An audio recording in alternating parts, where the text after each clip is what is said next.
Today, we're diving into one of the most complex and dangerous rivalries on the entire planet, the 40-year shadow war between Iran, Israel, and the United States.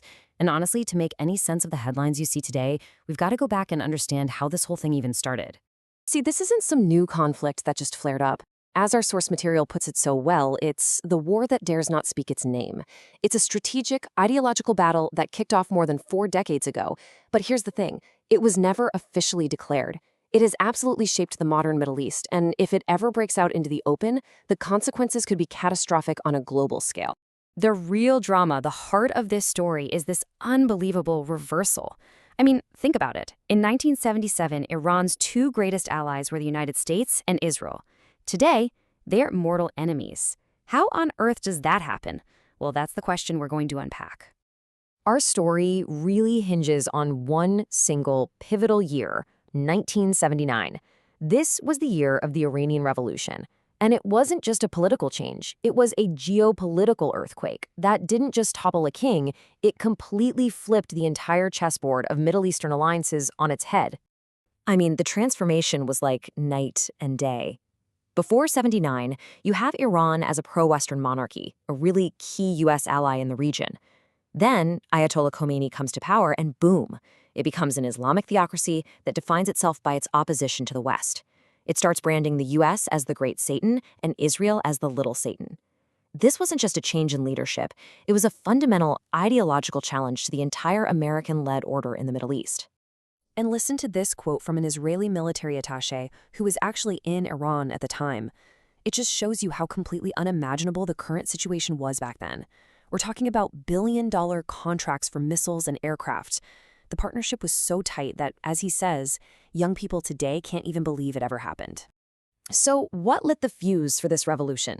Well, it was really a perfect storm of grievances. So many Iranians saw the Shah's government as just deeply corrupt. They hated his attempts to force a Western lifestyle on them, and they were furious at his brutal secret police, the Savak, which they believed was propped up by American and Israeli support. All that anger brought religious and leftist groups together, and in the end, it brought down one of America's most important allies. After the revolution, the nature of the conflict totally changed. It wasn't a direct standoff anymore.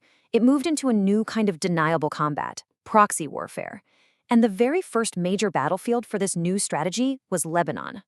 The creation of Hezbollah, which is Iran's most successful and powerful proxy, followed a really clear path. Here's how it went down. In 1982, Israel invades Lebanon to kick out the Palestine Liberation Organization, the PLO.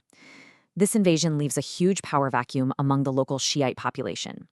Iran's Revolutionary Guard saw its chance and jumped right in. They flooded the area with money, weapons, and their ideology. And from that, Hezbollah, the Party of God, was born. Okay, so it's really important to understand what a proxy force is. It's basically a way for a country like Iran to attack its enemies indirectly. It can arm and fund a group to do the fighting, which lets it project power all over the region while keeping its hands clean, or at least maintaining plausible deniability.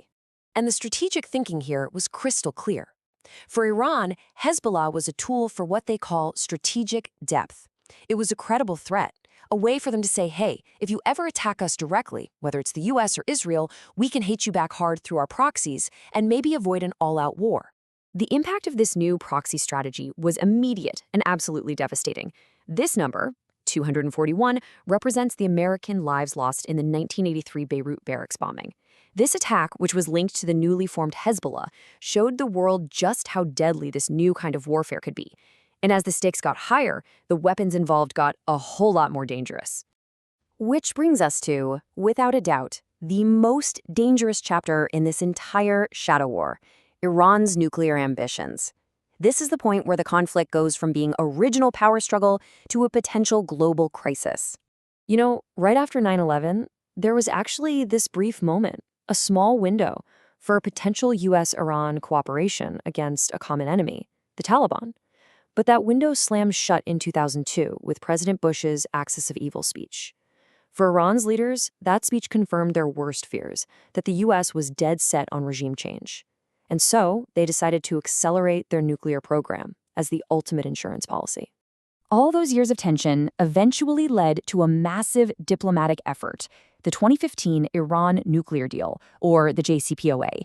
It was a huge agreement that put limits on Iran's nuclear program, and in return, crippling economic sanctions were lifted. But it was incredibly short-lived. Signed in 2015, the U.S. walked away from it in 2018, and its collapse is what led us to where we are right now, with Iran's nuclear program back and advancing faster than ever. And this really shows you why that deal was so fragile to begin with. There was just no shared vision. The Obama administration saw it as this major diplomatic win. Israel's Prime Minister Netanyahu called it a historic mistake. And for moderates inside Iran, it was a lifeline, a chance to reconnect with the world.